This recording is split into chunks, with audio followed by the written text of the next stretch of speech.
For more insight on the Islamic State and the United Nations' role in the fight against the terrorist group, I'm joined by Edwin Smith in Los Angeles. He is a professor of law at the University of Southern California, also the co-author of the United Nations in a New World Order, and it's always a delight to see you on our broadcast. Let's talk about the UN's role in fighting ISIS. What kind of impact can they have? Good to be with you, Mike. It's good that we have a focus on the overall idea of violent fundamentalism. To the extent that we can engage other nations, particularly those nations in the region, in activity against organizations like ISIS, I think there's a better probability of success. Edwin, you heard the president saying promises on paper and lofty rhetoric. What they really need is action. And a lot of times we do see kind of these pronouncements come out of the United Nations, but it doesn't necessarily result in much. Do you think this is going to be the case this time around, or do you think that he's really got this coalition of all these countries on board to actually do something about this? Well, frequently the kind of result you get out of United Nations action is not necessarily visible in terms of making big news, particularly the kinds of control of regulation of foreign fighters. The possibility of European nationals who do not need a visa to travel to the U.S. Going to work to train with ISIS and then being able to return to their home countries and then come to the U.S. very easily. This is not something that's going to generate big news, but with a tightening of the observation and control over these individuals, it makes both Europe and the United States a much safer places.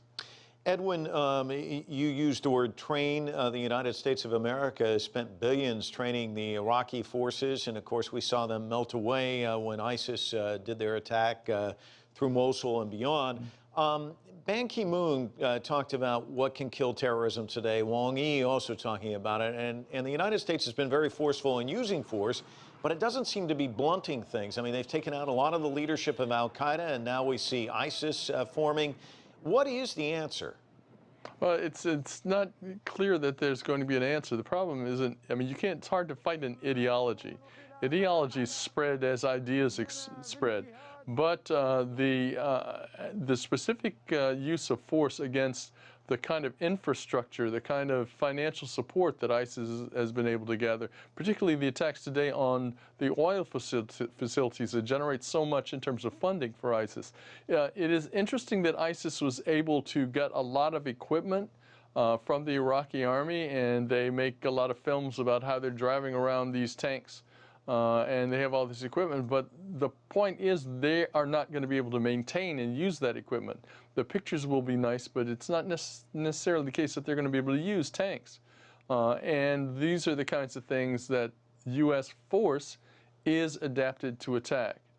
Air force, the use of force from the air is not going to solve the problem, but it may constrain the risks. The heavyweight work is going to have to be done on the ground. It's going to have to be done by the Iraqi army. It's going to have to be done by the Free Syrian Army. And the reason that they melted away before was because Iraq has generated itself into a nation split by sectarian divides. And those sectarian divides prevented Iraq from being able to resist ISIS. Let me ask you one more question about oil, because you brought it up and the targeting of these oil facilities. But the fact of the matter is they've made a lot of money on the black market with oil. Somebody's buying that oil. How come there isn't some arm twisting when it comes to this sort of thing?